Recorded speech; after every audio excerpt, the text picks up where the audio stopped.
Hi ನಮಸ್ಕಾರ. ನಾನು ಹೇಳೋಕೆ ಹೊರಟಿರೋದು ನಮ್ಮಂತ ಎಷ್ಟೋ ಮಿಡಲ್ ಕ್ಲಾಸ್ ಹುಡುಗರ ಜೀವನದ ಕತೆ. ಓದನ್ನ ಮುಗಿಸಿ ದುಡಿಲೇಬೇಕಾದ ಅನಿವಾರ್ಯ ಅವಶ್ಯಕತೆ. ಅವಾಗ್ಲೇ ನೋಡಿ ನಮ್ಮಂತ ಮಿಡಲ್ ಕ್ಲಾಸ್ ಹುಡುಗರಿಗೆ ಬೇಗ ನೆನಪಾಗೋದೆ ಈ ನಮ್ಮ ಬೆಂದಕಾಳು ಅಂದ್ರೆ ಬೆಂಗಳೂರು. ಎಲ್ಲಿಂದನೂ ಬಂದು ಲಕ್ಷಾಂತರ ಜನ ಬದುಕನ್ನು ಕಟ್ಕೊಂಡಿದ್ದಾರೆ. ನಮಗ್ ಬದುಕು ಕಟ್ಕೊಡಲ್ವಾ ಅನ್ನೋ ದೃಢವಾದ ನಂಬಿಕೆ ಮೇಲೆ ಬಂದಿರ್ತೀವಿ. ಅಲ್ಲಿಂದ ನೋಡಿ ನಿಜವಾದ ಜೀವನ ಶುರುವಾಗೋದು. ನಮ್ಮವರೇ ನಮಗೆ ಕೆಲಸ ಕೊಡದೇ ಇದ್ದಾಗ, ಕೆಲಸಕ್ಕಾಗಿ ಅಲೆಯುವಾಗ, ಬೇರೆಯವರ ಮುಂದೆ ನಮ್ಮನ್ನ ಅವಮಾನಿಸಿದಾಗ, ಸರಿಯಾಗಿ ಊಟ ಇಲ್ಲದೆ ನಿದ್ರೆ ಇಲ್ಲದೆ ಸಾಕಪ್ಪ ಈ ಬೆಂಗಳೂರು ಸವಾಸ, ನಮ್ಮ ಊರಿಗೆ ಹೋಗ್ಬಿಡೋಣ ಅನ್ಸುತ್ತೆ. ಒಂದು ಕಡೆ ಮನೆಯವ್ರ ಬಗ್ಗೆ ಯೋಚಿಸಿದಾಗ ನಾವು ಬದುಕಲೇಬೇಕಾದ ಅನಿವಾರ್ಯತೆ.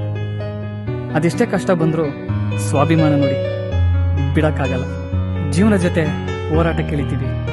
ಹಾಗೆ ಒಂದೊಂದು ರೂಪಾಯಿಗೂ ಲೆಕ್ಕ ಇಡ್ತೀವಿ. ಒಂದೊಳ್ಳೆ ಊಟ, ಒಂದೊಳ್ಳೆ ಬಟ್ಟೆ ಹಾಕೋಕ್ಕೂ ಯೋಚಿಸ್ತೀವಿ. ನಮ್ಮ ಕನ್ಸ್ಗಳು ಏನೇ ಇದ್ರು ನಮ್ಮವರಿಗೋಸ್ಕರ ದುಡಿತಾನೇ ಇರ್ತೀವಿ. ಕೆಲವರಿಗೆ ಇದು ತಮಾಷೆ ಅನ್ಸ್ಬೋದು, ಆದ್ರೆ ನಮ್ಮಂತವ್ರಿಗೆ ಇದೇ ಜೀವ. ದುಡಿತಾ ಏನು ಇರ್ತೀವಿ. ನಿಮಗ್ ಗೊತ್ತಿರೋ ಹಾಗೆ ನಮ್ ದುಡಿಮೆ ಬೆಂಗಳೂರಿನಲ್ಲಿ ಸಾಕಾಗ್ಬೇಕಲ್ಲ. ಇಲ್ಲಿ ದುಡಿಮೆಗಿಂತ ಮಾಡಿರೋ ಸಾಲ, ಬ್ಯಾಂಕ್ ಲೋನೇ ಹೆಚ್ಚಾಗಿರುತ್ತೆ. ಇದ್ರ ಮಧ್ಯೆ ನಾವು ಚಿಕ್ಕವರಿದ್ದಾಗ ಯಾವಾಗ್ಲೋ ಕಂಡ ಕನಸು ಬೆಳೆದು ಎಬ್ಬಿಸ್ತಾನೆ ಇರುತ್ತೆ.